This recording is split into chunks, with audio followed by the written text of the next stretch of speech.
The power of knowledge developing skill in the mental environment is a great preoccupation amongst technically advanced nations, for it holds great promises of power and discernment and, in some cases, even the outside control of the experience of others.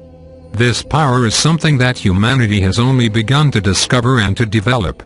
While influence is practiced in many ways in your world, certainly in every family and in every nation, it still represents a set of skills that humanity is only beginning to discover and to discern. It is a power. Because it is a power, it requires great responsibility and the guidance of knowledge to be used correctly and appropriately.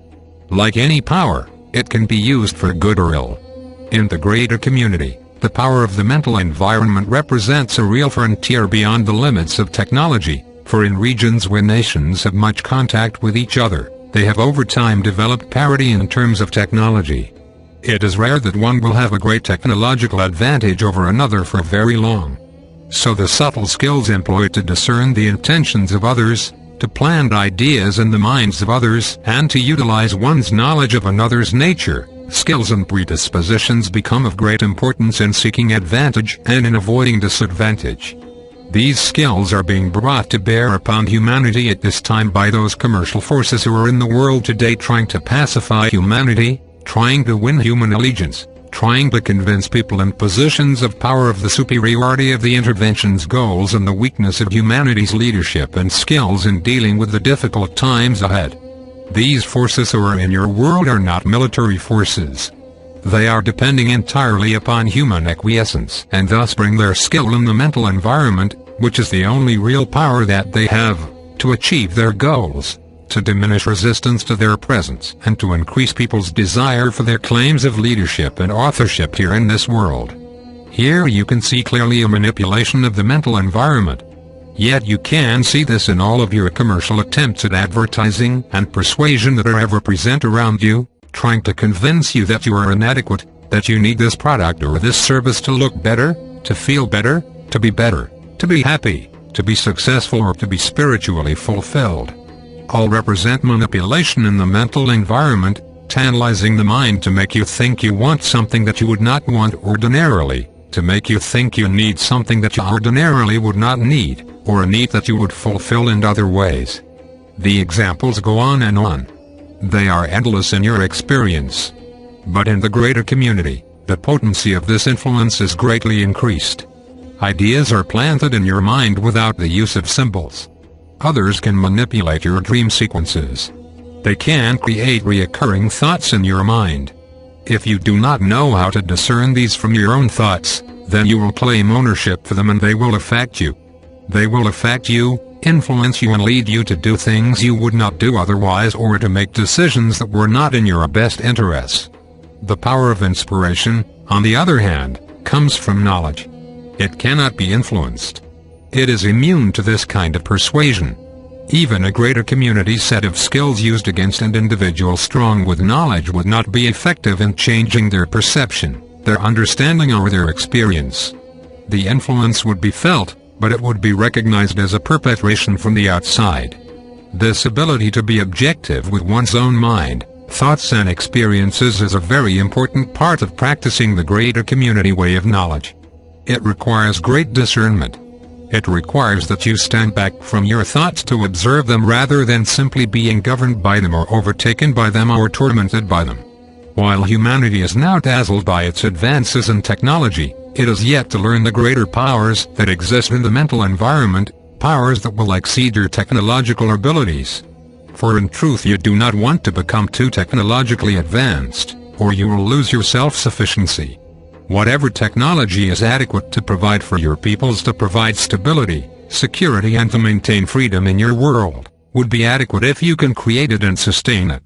But if you want things from beyond the world and can be convinced that you need them and that you must have them for your safety, for your security, for your advancement or for your enrichment, then you have stepped over a boundary that knowledge would discourage you from passing over. You will feel the restraint of knowledge here if you are sensitive to its presence. You can become addicted to certain kinds of things you do not need, things that are unnatural for you, things that weaken you. These are substances, these are drugs, these are possessions, these are forms of technology, These are forms of stimulation. There are so many inducements in the greater community to entice beings who are far stronger than you mentally into wanting these things or to becoming dependent upon them. Even the illegal trade in your part of the universe caters to this to a very great degree. The hazards are greater here, you see, but it is still the power and presence of knowledge that protects you, that enables you to recognize a form of persuasion and not to give in to it.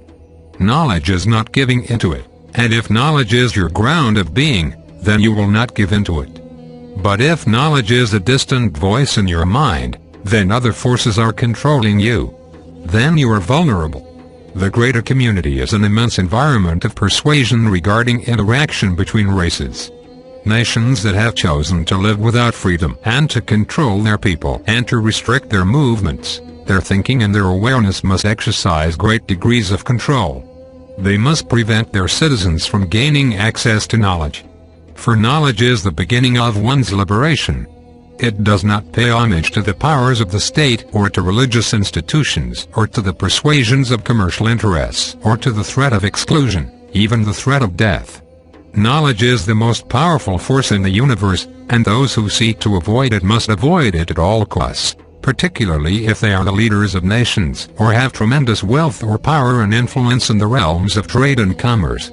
Knowledge is revolutionary because it is inherent within the individual. To prevent people from being aware of it, you must consume their attention with other things, with fear and with desire, with conformity, with work, with overwhelming work. It is a great challenge, then, to keep knowledge alive within a nation, particularly a nation that is moving away from knowledge in its emphasis. It is the most precious thing to keep knowledge alive within your world as you prepare to face the great waves of change that are coming to your world and as you prepare, unknowingly, for your future within a greater community. People think knowledge is weak. It is just a feeling. It is just a thought. But it represents the core of your strength, the power of your integrity and the source of your true discernment. Lose this and no matter how strong you think you are, no matter how controlling you try to be, you will be easily persuaded and have already been easily persuaded.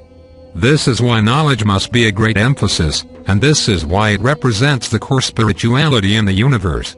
Regarding the reality of contact with other nations, the power of knowledge is the power to see beyond deception, the power to block inquiry, the power to know things that others cannot see, the power to maintain your integrity, the power to discern danger and the power to recognize a true friend and ally.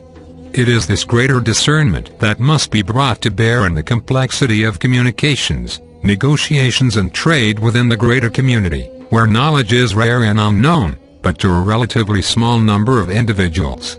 Because knowledge has been placed within each person, it represents a potential for freedom and strength.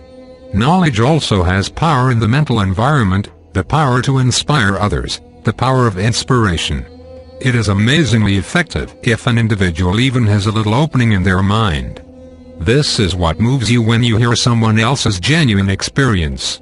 This is what moves you when others share an experience of being moved themselves. This is what gives you the power of empathy. This is what enables you to experience another's experience. This is what enables you to value others who seem to be different from you and to value things beyond the persuasions of wealth, power and attraction, things ineffable, but permanent and potent. In the mental environment, you have to learn how to shield your mind. Others who have skill here are able to do this, to block intrusions, to block potent forces, to block thought forms that are projected at one, and to maintain one's awareness if one is being affected by technology, by forms of radiation, by scanning and things of this nature. In an environment of greater influence and greater deception, the need for knowledge is even greater and more significant. As it is today, an individual from a greater community could simply dominate your mind. You would think what they want you to think. They would put thoughts in your mind and you would say them. They would stimulate your feelings, your desires or your fears, not by providing images, but simply through power in the mental environment. If you were able to have an objective experience of your mind, to realize that who you are is not your mind, and to objectify your experience within your mind, you can resist these temptations.